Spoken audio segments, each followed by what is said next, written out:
Olá, tudo bem? Estamos iniciando mais um programa Projetos. Nessa segunda temporada falando sobre projetos de vida. E hoje nós temos um assunto muito interessante, que é o direito de família. E nós vamos falar então sobre direito hoje, com a doutora Rogéria Coimbra. Tudo bem, Rogéria? Tudo bem. Eu agradeço o convite e é uma grande alegria poder estar aqui nesse dia.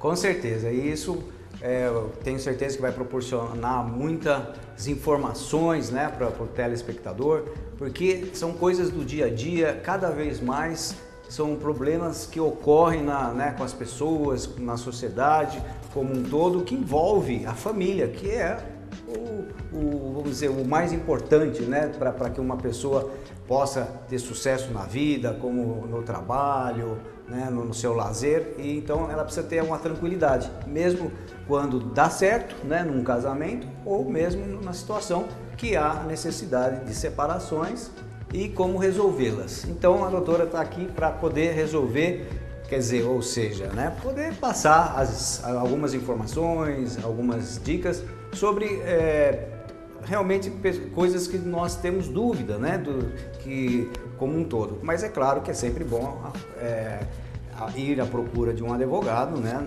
Isso é necessário no caso da necessidade mesmo. Mas para o conhecimento nós vamos perguntar alguma coisa para você, Rogéria, que muitas vezes as pessoas perguntam, né? Qual que é, por exemplo, a diferença entre o casamento e a união estável? Que hoje ocorre muito isso. Você iniciou a conversa de uma forma muito importante e que eu costumo dizer, qualquer pessoa, ela pode estar muito bem no trabalho, na vida econômica, mas se ela não estiver bem familiarmente, na sua relação familiar, a coisa parece que não anda. Você pode ter problemas de cheque sem fundo, a empresa pode estar falindo, você pode ter problemas outros, mas quando você fecha ou pega a maçaneta da porta da sua casa, se a coisa não estiver ajustada, a relação familiar não estiver legal, a pessoa não é feliz. E o direito de família vem para acolher todas as necessidades para que a família possa viver bem em sociedade e regulamentar todas as relações sociais, porque no direito ele nada mais é do que organizar a nossa relação social. Então, se você sai de casa e vai comprar um pão, é um contrato. Você fez um contrato de compra de um pão. Então, se você sai de casa, encontra alguém, se apaixona, namora, não existe uma relação obrigacional, mas se for haver o casamento, existe um contrato, existe uma relação contratual. E o direito vem para ajustar o que é um casamento, o que é um namoro, se existe obrigação qual desses relacionamentos exige uma obrigação e uma contraprestação. Então, como você bem disse, a família ela é regida por um código, mas nós temos leis esparsas e que estão correndo assim a passos largos para acompanhar a nossa sociedade. A nossa sociedade tem vivido uma transformação, a nossa sociedade, não só no todo, mas a familiar especificamente, ela tem vivido um momento tão importante de modificação. Hoje nós temos a relação da homoafetividade, os vínculos de relacionamento, de casamento, diferenças de gêneros, existe uma igualdade parental que antes nós não tínhamos, nós temos a multiparentalidade. Então tudo isso parece assim, nossa, um bicho de sete cabeças, mas são coisas que nós vivemos todos os dias e nós assistimos na televisão. A novela da Globo, ela é o direito de família puro. Então, todo mundo gosta de direito de família. Os filmes são regidos por direito de família.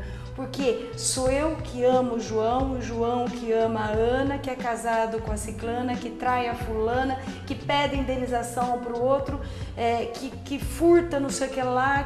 Então, é uma relação familiar.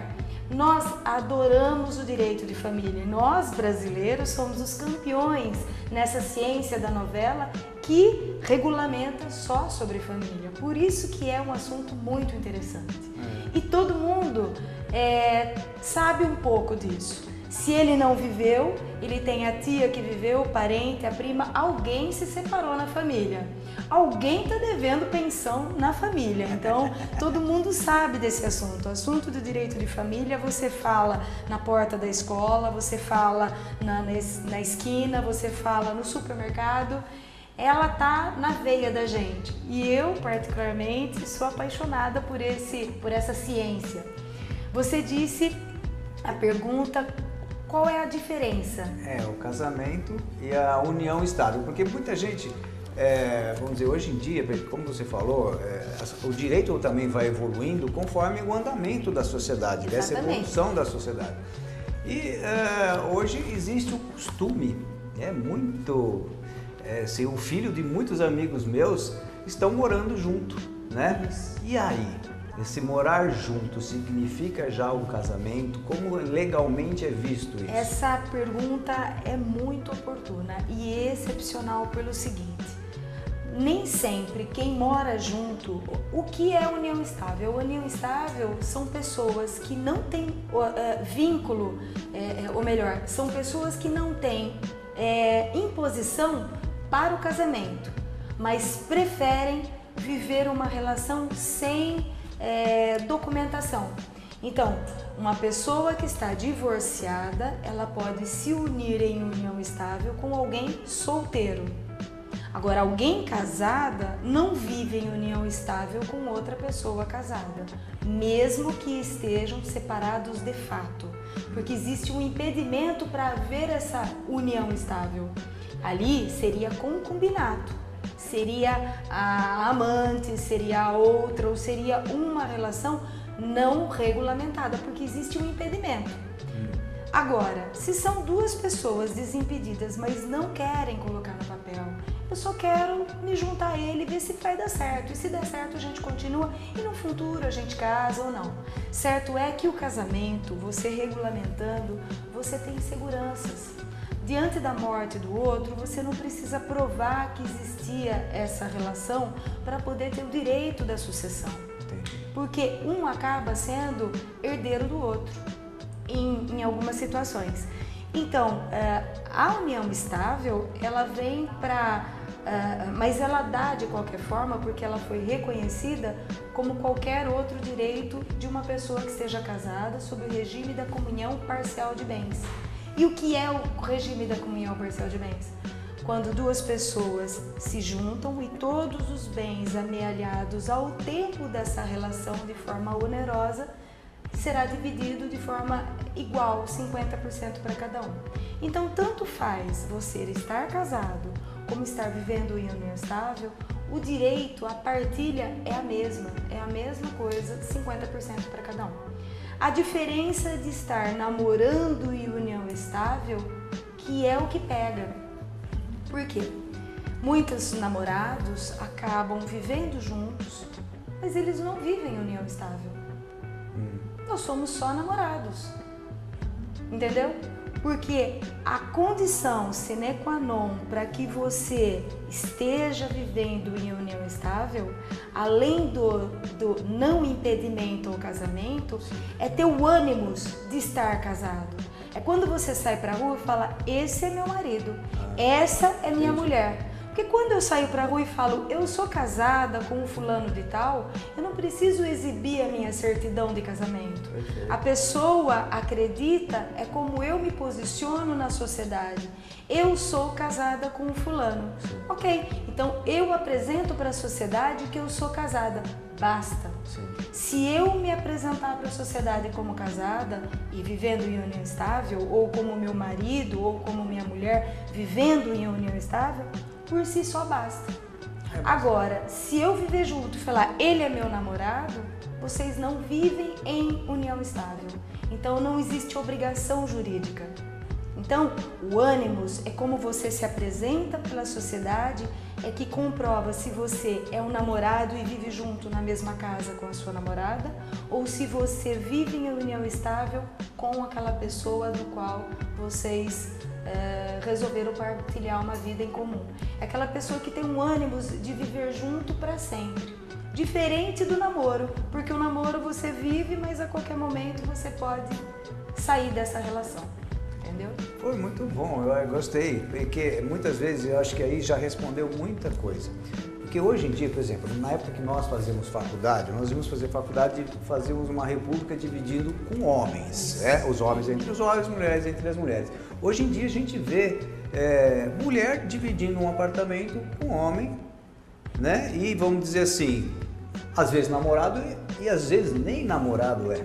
Eu tenho um exemplo. E aí falar, filha. Mas e aí, como é que fica a parte, vamos dizer, aí se eles ficam 5 anos junto ali e tal, depois ela pode requerer alguma coisa, né? Porque às vezes existe diferenças de níveis econômicos, né? Financeiros, e aí isso faz com que, de repente, uma possa querer achar, né? que aquilo que foi adquirido durante aquela época fosse compartilhado, né? Você me lembrou muito bem, porque até o ano 2002, quando houve a mudança no Código Civil, era necessário que duas pessoas, para haver o reconhecimento da união estável, era que vivessem 5 anos sobre o mesmo teto. Isso caiu, não precisa mais. Basta você viver 2 dias e você sair falando para a cidade inteira, esse é meu companheiro, que ele já passa a ser seu companheiro. Então é como você se apresenta, como a sociedade te vê, entendeu? Então, você disse muito bem sobre república. Como a sociedade mudou muito, antigamente existia aquele empecilho, relacionamento sexual antes do casamento, hoje é muito normal. Então, por que uma estudante vai dividir o apartamento com uma amiga se ela pode dividir junto com o namorado e viverem? Eu tenho um exemplo disso, a minha filha. Minha filha mora em São Paulo, ela vive num apartamento junto com o namorado. Se você pergunta pra ela, e aí, como é que vai o casamento? Ela fala, eu só namoro, ele é meu namorado.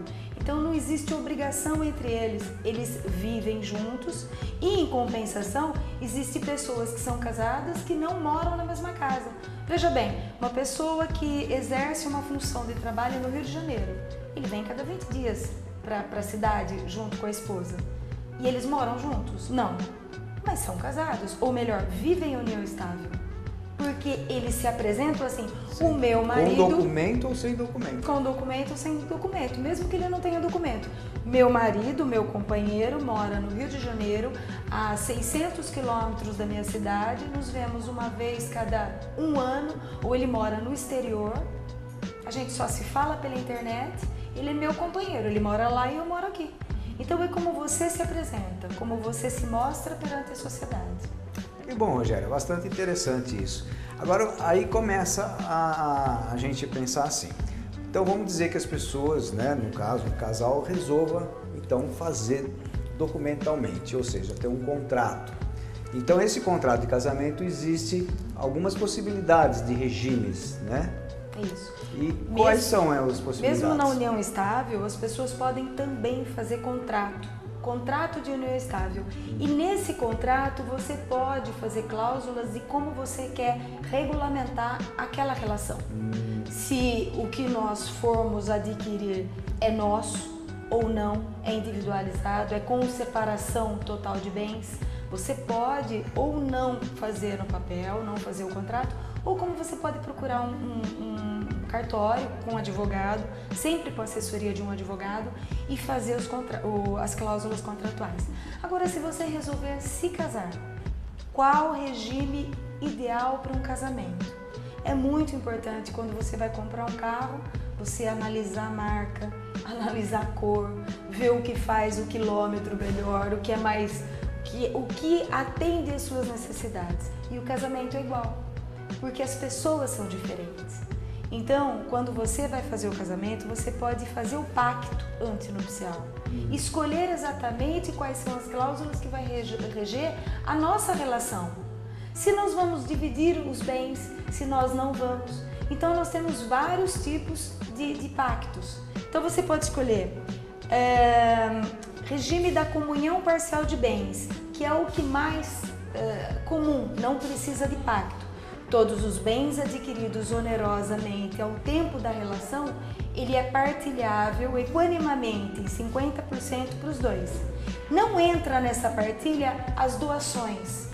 Então, a Maria casa com o João e recebe da tia de Sorocaba uma doação de um apartamento. Ela vai fazer a doação por escritura pública para quem? Para o sobrinho dela. Não entra na partilha se Maria e João se separarem. É só do João. No entanto, se o João também, a família do João, tiver uma fazenda e falecer e ele herdar tudo aquilo, também não entra na partilha. É só do João. Não entra também os bens particulares do João. Quais são? O jet ski dele, o sítio, a edícula que ele tinha, onde ele levava as namoradas, o carro dele, entendeu? Tudo que for dele antes é só dele. E tudo que for da Maria é só dela. Só vai fazer a comunicação do que eles onerosamente comprarem dali para frente. Isso é que a maioria de nós vivemos, comunhão parcial de bens. Mas muitas pessoas preferem a comunhão total de bens. O que é meu é seu, o que é seu é meu, o que você for receber de herança é meu. Uma paçoca só, porque isso nos interessa. Essa união total de bens era o que os nossos pais casaram. Regia até o ano de 77, 1977. Até 77 era a regra, a união total de bens. E aí existe a separação obrigatória de bens. Quando um casal, uma pessoa que vai se casar, ele já é um viúvo, ainda é viúvo e não fez ainda o espólio, não fez o inventário, ele é obrigado a casar sobre o regime da separação de bens para que não haja confusão dos bens, do primeiro casamento e do segundo. Aí tem uns outros mais minuciosos, mas que são os menos usáveis, é assim muito difícil de ser usado, que é os aquestos, esses outros que é mais especificamente jurídico, que não importa muito ao nosso... Sim, eu acho que são três, então, são esses mais três básicos, os mais né? O universal básicos. que vinha até 79 como o comum, vamos dizer, depois evoluiu, percebendo que a sociedade precisava de ter Exatamente. um artifício de poder se unir com essa separação, vamos dizer, daquilo que foi feito durante o casamento, né? De forma parcial, como, né? Ele tem o próprio nome disso, e esse outro que você falou, que é a separação total, né? Pode colocar 4, porque nós temos a separação não obrigatória. Quando os casais resolvem por fazer a separação total de bens. Tudo que eu comprar é meu, tudo que você comprar é seu. Então eu vou comprar uma casa, vai subscrever no meu nome. Sim. Se houver uma separação, o que é meu.